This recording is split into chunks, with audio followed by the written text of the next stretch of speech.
The first week of MLB's regular season has already been cancelled and more games could soon vanish from the schedule as the league's lockout drags on.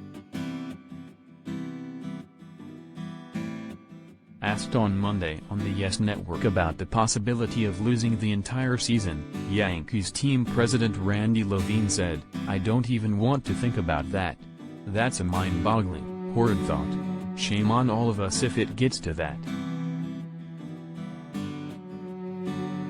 But it's gotten beyond where many thought it would already, and league owners and the MLBPA still remain far apart on some significant areas, with animosity coming from both sides." Levine said the situation left him very afraid it might have a long-term impact on whether fans remain invested in the sport. "Very afraid," Levine said on the Michael Kay show.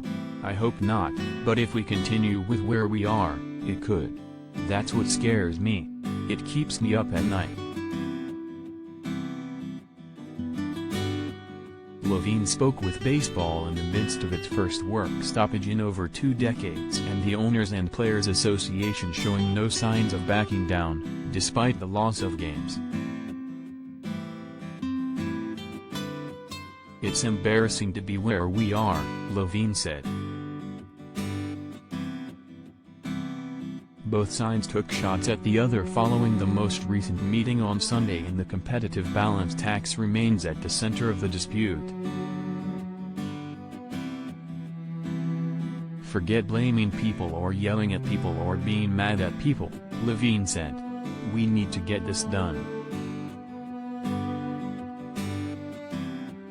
On Monday, Levine, who has been involved in previous collective bargaining agreement negotiations, but is not at the table this time around, insisted there were limits to what owners could give players.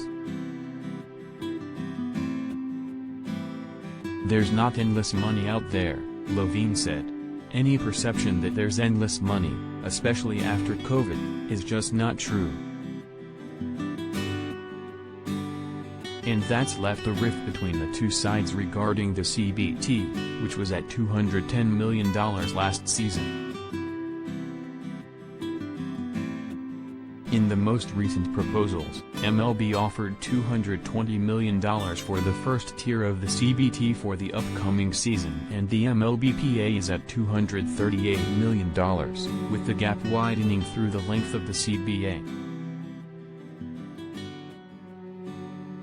"This is nothing to shut down the season over on both sides," Levine said. "This is something that can be compromised on. But if the players stick to their belief that younger players should be paid more, there will be an impact on veteran players.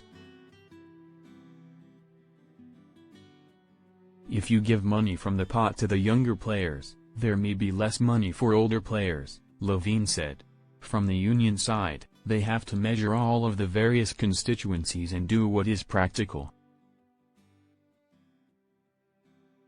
And he insisted the clubs are sticking together. "The owners are pretty united," Levine said. "There is no divide right now. There are disagreements.